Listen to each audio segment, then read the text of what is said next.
Hi friends, welcome to my channel. My name is Rainey and today we are going to talk about my Victober TBR. Yay, I'm so excited for Victober. There's so much fun stuff happening that I can't even talk about right now. There's so much fun stuff. But anyway, if you are unfamiliar with what Victober is, it is a month-long celebration of all things Victorian literature, and it is hosted by the amazing Kate Howe, Katie from Books and Things, and Lucy from Lucy the Reader. And every year, the ladies come up with different prompts that we can use to pick our TBR. So, without further ado, let's get into it. Oh, one side note is I will say that the vast majority of the books that I will be reading this month are actually going to be audiobook listening because I knit and I have a lot of Christmas projects to work on, and I I just need to listen to books while I do things for Christmas. But anyway, I digress. Let's move on. The first prompt is Katie's from Books and Things, and her challenge is to read a Victorian novel that equates to your favorite modern genre. And I don't really have a favorite modern genre. I just kind of like different things at different times. But right now, I'm kind of feeling the mystery vibe. I mean, that just seems appropriate for October, right? And I am usually not like a spooky person for October, but I like cozy mysteries. So I have decided to read The Woman in White by Wilkie Collins. And I am actually going to be buddy reading this with my friend Sarah from the Bookish Knitter. And I'm really excited to read this with Sarah. She actually picked this book up, I believe, at like a thrift store or something like that a few months ago. And when she's hauled it on her channel, I was like, oh my gosh, that's perfect for Victober. Let's read it together. So I'm really excited that one of the prompts fits this book. And I have only read one Wilkie Collins ever, and that was The Moonstone, which is also a mystery. And I really enjoyed that. And I really don't know anything about The Woman in White. It went around booktube, I think, last year a lot. Lots of people read it, but somehow my brain is mush and I can't even remember what it's about. I think it might be about a ghost, hence The Woman in White, but I don't know. The second prompt is from Lucy, and her prompt is to read a Victorian diary or collection of letters. And I actually have two options for this, but one of them I just cannot find anywhere. None of the libraries that I have subscriptions to have it, even like an ebook version, and I even looked on Amazon and I can't find it. And that is Hannah Colwick, a Victorian maidservant. And this is a diary by a Victorian maidservant. I mean, the name says it all, right? But I legitimately cannot find a paperback copy of this book anywhere. I got on Amazon and there was only like some collectible hardback edition that was like way expensive. And then even when I clicked on, they have those different formats and it said you could get paperback, it was like $28. I'm not paying $28 for a paperback. I'm sorry. So, if anybody else has an idea of where I might be able to find this book, let me know. But I decided instead, unless I can find this book, the Hannah Colwick book somewhere, I decided to go with a different option, and it is 1,000 Miles Up the Nile by Amelia B. Edwards. And I have heard that this is the inspiration for the Amelia Peabody Cozy Mystery series.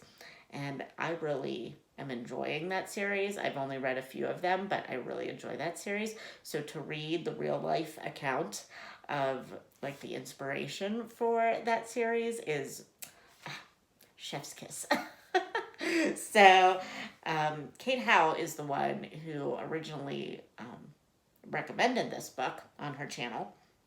And this year, I believe she is reading another diary that is, from a different travel experience by the same author. So whenever I saw Kate's TBR video and she put this book in there, I was like, oh yeah, I've been wanting to read 1,000 Miles Up the Nile. So I found a copy on Scribd, so I'm all set to go with that one. So if the Hannah Colwick one doesn't work out, which it doesn't seem like it's going to, then I've got this prompt covered. Speaking of Kate Howe, her prompt is to read a new to you Victorian novel or a short story by your favorite Victorian author. And my favorite Victorian author is Elizabeth Gaskell. And I am slowly trying to work my way through all of her works. And I've only read like maybe 3 or 4 of her works at this point. So I have quite a bit left to go. But I am going to be buddy reading Mary Barton this month with my friends Joe Smith and Christy from the channel Dostoyevsky in Space. And I am really excited to read this novel with these two ladies because I have read with Joe multiple times and love it. She is a delight and very insightful. And I have never once read with Christy, but I know her, and her channel is very insightful and exciting and fun. And I'm probably going to be the blubbering fool of this trio. but I love Elizabeth Gaskell, so maybe that will help. But now, the hosts of Victober have also done a couple of other prompts, and one of them is a reader's challenge in which they let their viewers, participants from last year's Victober, pick the challenge for the reader's challenge. And the one that was picked was to read a Victorian work that you have had on your TBR before but haven't gotten to. And for this one, I decided to go with Grania, The Story of an Island by Emily Lawless. And I have only been making booktube videos so far for one Victober. But prior to starting booktube, I was still participating in Victober. And I had wanted to read Grania the first year, but I didn't really have as much access to books as I do now, having been on booktube, as far as like knowing about Scribd and having subscriptions to multiple libraries and thrift books and things like that. So I didn't get to it the first year I semi-participated. So I'm really excited to get into this one. Kate Howe is the one that goes on about it a lot in her Victober videos, and says it's beautiful and it's Welsh, and I've been to Wales and it's so beautiful. So I just want to read all the things by Welsh authors. Goodness, I've been filming for a while, people. The last official book challenge for Victober is the group read, and this will be Shirley by Charlotte Bronte. And I am very happy to be participating in the group read because I am also slowly working my way through all of the Bronte books, and I have not gotten to Shirley yet, and Lucy from Lucy the Reader loves this book. If I'm not mistaken, it is her favorite Victorian work. Might even be her favorite book ever. I can't remember. But she really sings its praises, so I am looking forward to finally getting to this book. Oh, and I should say that there is a general challenge for Victober, which the girls do every year, but this year's is to read while wearing something Victorian. And I am all about the dressing up, people. As you can see, I'm already wearing a Victorian-inspired shirt, which you will probably see for many of my Victober videos this coming month. But I also am not currently wearing it, but I will be wearing a Victorian-inspired skirt. and I may even decide to order a corset. I don't know. My friend, actually, who's involved in theater with me, she actually loaned me some corsets, but they're a little bit more steampunk than strict Victorian. But I guess that's still Victorian inspired. So let me know, should I wear steampunk in my videos, or should I just keep it Victorian and maybe buy my own corset? I don't know what to do. But since I'm involved in theater, usually when there's not a pandemic on, I am considering anything I buy for this as an investment in my costuming future. So, it's all in how you make excuses for yourself. Also, very excitingly, Kate Howe and Natalie from A Curious Reader are going to be hosting a Stitch and Listen again this year. Now, in previous years, it has been a knit and listen, but this year they decided to incorporate many different kinds of needlecraft, and they are going to be listening to Two on the Tower by Thomas Hardy, and they are going to be calling they're going to have a hashtag called the Star-Crossed Stitchers, which I think is really, really cute. I love it so much.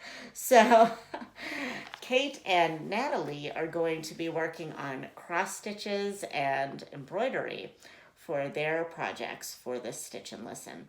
And I already said that I am a knitter, and I'm going to be working on Christmas gifts this Victober. However, because I can't show those on my channel, because I don't know which of my friends who are getting knitted gifts from me are going to watch my channel, Kim, I am going to work on a cross stitch as well. I used to cross stitch in high school, but I have not done a cross stitch in many, many years. So I got on the interwebs, I got on Etsy, and I was looking around for literary inspired cross stitches, and I came upon the shop Mrs. Pagodi Arts, and she has a ton of really intricate cross stitch designs that are literary inspired, and a lot of them are Victorian literature inspired. So I decided, there were a couple that I was choosing from, and honestly, I will do a second one after this one, but I decided to go with this Alice in Wonderland inspired cross stitch, and I love Alice in Wonderland, and I love the flamingo. Flamingos are my jam. So this was perfect for me. And Alice in Wonderland is a Victorian novel, so it's perfect. And I'm also eventually going to work on a Jane Eyre one from the same shop, because I will put a picture up here, but I have a couple of wall-mounted jewelry boxes that have picture frames inside of them, but I have taken the pictures out because they were just very old and outdated, and they have just been languishing with nothing in them for months, and it's time to get something in them. So whenever Kate and Natalie announced this Stitch and Listen, I thought, oh, I could just do 2 big cross stitches and put them in the frames. Why didn't I think of this before? So it'll probably take me quite a while, I'll be honest, but really, they've been sitting there empty for months now, so what's a few more? But I am really, really excited to get to that one, because the flamingo, people, the flamingo. I need a tattoo of a flamingo. We'll see. And then last but not least, Kate Howe again and Emily from Novelle Novels are going to be doing a read-along of Jane Eyre by Charlotte Bronte. And I have already read Jane Eyre multiple times, so this one is probably going to be kind of one of those ones that if I can, I will, but I have 7 Victorian novels on my TBR, plus some that are not Victorian that I still need to read for next month.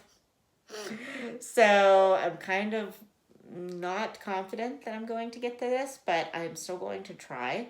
And I will put that hashtag down below too. I believe it is Victober at Thornfield Hall. I want to get to this. I want to reread Jane Eyre because who wouldn't want to reread Jane Eyre? But yeah, I don't know. I'm just not confident about that one yet. But anyway, friends, I hope you enjoyed seeing what I plan to read for Victober. Are you going to be participating in Victober? Are you reading any of the same books that I'm reading? Are you participating in the Stitch and Listen? If you are, what are you going to be working on? And do you have a Victober TBR video that I can go and watch? Because I need that in my life. So, all right, friends, I hope you are having a wonderful September and that you are excited for Victober or whatever you plan to do in October. And I will talk to you in my next video. Bye, friends.